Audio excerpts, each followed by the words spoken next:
entre os espíritas, nunca ouviu falar do médico dos pobres?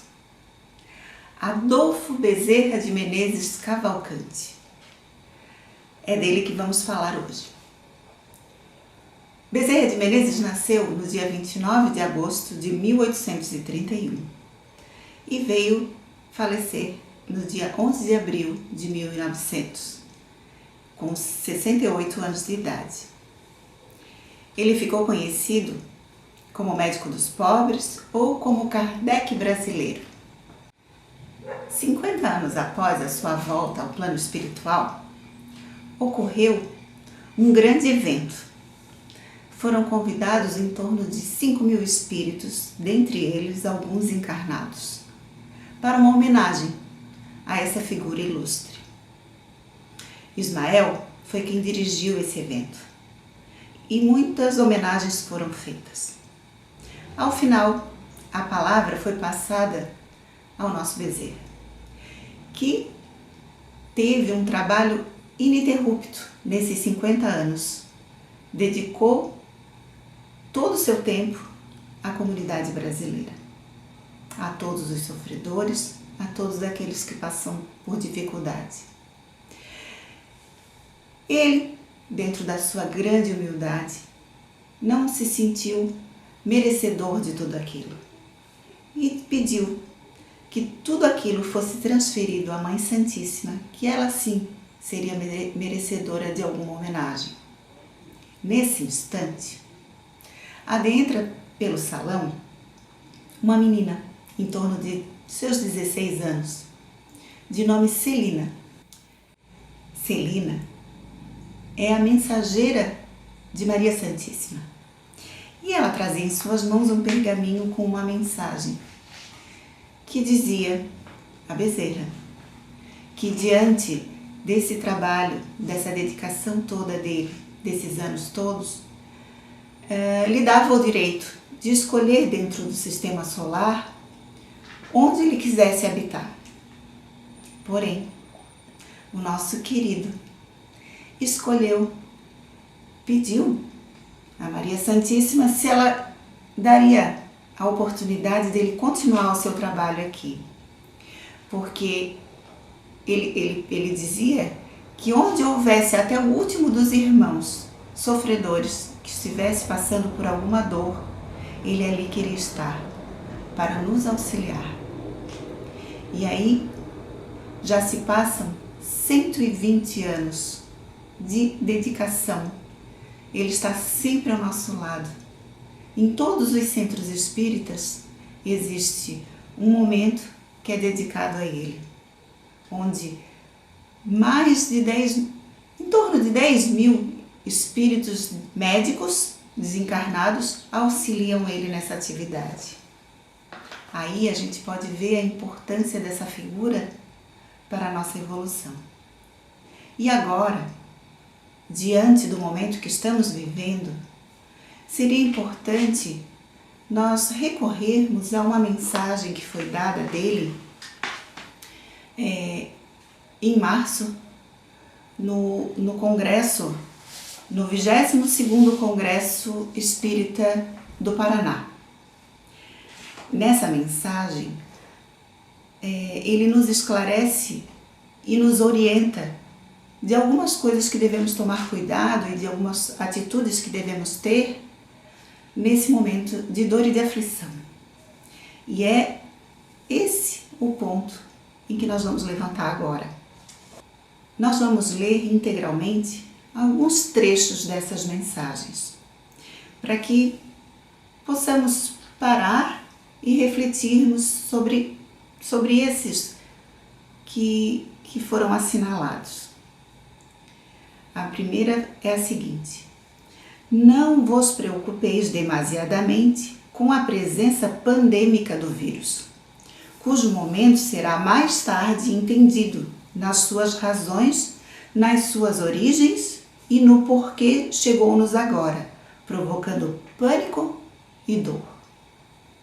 Então, diante disso, nos cabe termos paciência, porque as coisas só são explicadas e só são trazidas para o nosso interior quando temos condições de entender. O momento é de cautela, de paciência e de resignação da nossa parte. Na sequência diz assim: vós que conheceis Jesus, mantende o respeito às leis, buscando a preocupação recomendada pelas autoridades sanitárias. Mas não oculteis a mão socorrista aos padecentes, não negueis a palavra libertadora aos que se preparam para enfrentar a imortalidade. Diante dessa mensagem, ele nos diz que a gente deve respeitar tudo aquilo que está sendo imposto pelas autoridades. O recolhimento, ficarmos em casa, mas isso não nos impede de cuidarmos daqueles em que estamos sabendo que estão doentes, de mandarmos uma mensagem, de nos comunicarmos através dos vários canais que nós temos de telefone, internet, entre outros. Mais abaixo ele diz assim: hoje, quiçá, mais do que nunca, Jesus precisa das vossas mãos, falar pelos vossos lábios, sentir o calor da vossa compaixão e a misericórdia dos vossos sentimentos. Nós temos que ter muita atenção. Dizer que Jesus necessita, nesse momento, das nossas mãos, isso quer dizer que através do nosso pensamento, das nossas preces, das nossas orações, nós estaremos sim auxiliando. Parece pequeno quando a gente se encontra preso, no nosso lar aqui dentro, sem poder estar visitando, estar tendo um contato físico, que a gente sente tanta falta e que a gente não estava habituado, parece pequeno, mas ele deixa claro de que é importante. E dizer que Jesus precisa da gente para que isso tudo se concretize é uma responsabilidade muito grande. Mais adiante ele diz assim: o grande antídoto para todos os males é o amor responsável, é o amor dinâmico, é o amor que doa e não se preocupa em receber nem mesmo um sorriso do beneficiário. Nesta frase, a gente pode tirar muita coisa. Nós precisamos ter o nosso olhar de amor por aqueles que ainda estão perdidos, por aqueles que ainda estão fazendo mal, por aqueles que estão se aproveitando dessa situação para ter vantagens pessoais ou vantagens de um grupo específico. Nós sabemos que tudo aquilo que é bom para todos são coisas divinas. A gente não pode ter um grupo de privilegiados, mas é essa a nossa grande missão: ter um olhar fraterno por aquele que está em erro. E quem de nós também não está errando quando está julgando o outro, quando não sabe da sua história, do seu passado, do porquê que está agindo daquela forma? Então, o olhar de fraternidade, esse amor que vamos exercitar dentro de nós, é que vai modificar a vibração do nosso planeta. Nós temos, cada um de nós, essa responsabilidade. Não penseis que vos encontrais a sós. Os céus enviam seus embaixadores para que o intercâmbio entre encarnados e desencarnados se faça com muito mais facilidade. Então, se nós tivermos uma posição, uma postura de pensamento elevado, sem julgamento, sem apontarmos o dedo para ninguém, orando, mantendo a vibração alta, nós estaremos tendo esse contato facilitado de que Bezerra nos propõe. Mas é necessário que haja um movimento da nossa parte, um esforço da nossa parte para que isso venha acontecer. Então, estamos com tudo nas nossas mãos, mas é necessário que nós façamos a nossa parte. A espiritualidade não nos força a nada. Nós é que precisamos nos esforçarmos para que eles nos facilitem esse momento, os nossos pensamentos, as nossas atitudes, estando bem próximo da gente. Tende o cuidado para que as vossas ondas mentais sincronizem-se com as mentes que administram as vidas e evitai descer o vosso pensamento às páginas da agonia, onde se encontram as forças ultrajantes que estão produzindo as dores por necessidade da evolução do planeta. A dor nesse momento é necessária, como está escrito aqui, mas a gente tem que ter o cuidado de onde sintonizamos o nosso pensamento, né? Sincronize-se com as mentes que administram as vidas, então a gente tem que estar com o pensamento com eles, para não nos envolvermos com tanta notícia triste, com tantas, às vezes, as fake news que as pessoas, a gente às vezes repassa sem um critério, fomentando ideias mentirosas, ideias destrutivas. É isso que deve ser aniquilado da vida da gente. Se nós queremos um mundo transformado, uma terra transformada, é necessário que a gente modifique as nossas atitudes. Eu não vou conseguir mudar a ideia do meu irmão, mas eu consigo modificar a minha atitude e o meu pensamento. Aí ele diz assim: ide com Jesus, como Jesus disse aos 500 da Galileia, e pregai pelo exemplo, pela palavra iluminada e pelo exemplo da abnegação. Todas as vezes que a gente se deparar com algum problema dentro da casa da gente, com aquele que provoca um atrito, com atitudes externas, vamos buscar a paz, a plenitude, a paciência, para que não hajam pequenas guerras, pequenos conflitos dentro do nosso lar.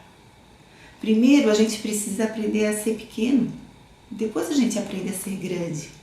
Então essas pequenas rusgas, esses pequenos problemas dentro do nosso lar vão fazer com que a gente se exercite, que a gente aprenda a lidar com eles e que a gente aprenda acima de tudo, a lidarmos com nós mesmos, com as nossas dificuldades e superar isso tudo. E aí, quando a gente devolve uma resposta bruta, uma ofensa, com palavras de amor, ali nós estamos plantando esse exemplo que Bezerra de Menezes nos ensina. Vamos pregar pelo exemplo, né? Pela palavra iluminada. Termos sempre uma palavra iluminada, porque o que isso acontece? Todas as vezes que eu me dedico a manter o meu pensamento livre, nós mandamos uma mensagem para todo o nosso organismo, dizendo que está tudo bem, que nós somos fortes. Isso são vibrações de amor que nos fortalecem, que elevam até mesmo a nossa condição física, a nossa saúde. Nós acabamos nos tornando mais fortes, a nossa imunidade fica mais protegida, né? Essas mensagens, elas se criam dentro do nosso pensamento, dentro do nosso cérebro. Isso a neurociência nos explica. As mensagens são criadas no pensamento e elas são distribuídas por todo o nosso corpo. Cada cantinho do nosso corpo recebe essa mensagem de positivismo, de iluminação, e assim nos mantém saudáveis. Se queres ser saudável, mantenha o teu pensamento saudável. Todos nós devemos elevar esse pensamento, elevar essa vibração, para que essas mensagens de saúde e de fortalecimento possam chegar aos nossos órgãos. E aí sim nós vamos estar mais preparados para enfrentar esse vírus, com mais saúde, com mais força, com mais defesas. Todo pensamento negativo destrói a nossa imunidade. Aí ele diz assim: as forças vivas do universo estão conosco, no doce intercâmbio convosco. Ide e amai. O amor é a cura de tudo. É o amor que modifica toda a nossa vibração. O amor, ele dissipa as nuvens, o céu fica mais azul e o sorriso vem ao rosto, ficamos até mais corados, mais iluminados, e a gente precisa amar mais. Bezerra, uma vez, ele disse para o Divaldo uma frase que ficou registrada e que ele repete sempre, em que nós vamos finalizar a nossa conversa do dia de hoje. Quando a gente encontra alguém com dificuldade, alguém com problema, a gente fica sabendo que tem algum amigo, que tem alguém que está triste, a gente deve, na hora que vem aquela intuição, aquele pensamento de auxílio, a gente deve auxiliar logo. Porque ele diz assim, que quando a caridade é muito discutida, o socorro chega tarde. Que possamos ser essa ferramenta em prol daqueles que necessitam. Que possamos ser esse bálsamo, essa luz que chega na casa do nosso amigo, na casa do nosso familiar, na casa daquele a quem amamos, ou daqueles que a gente nem ama tanto, mas que a gente possa ser a luz na vida de cada um. E assim teremos uma terra modificada. Que Jesus esteja com todos nós, hoje e sempre.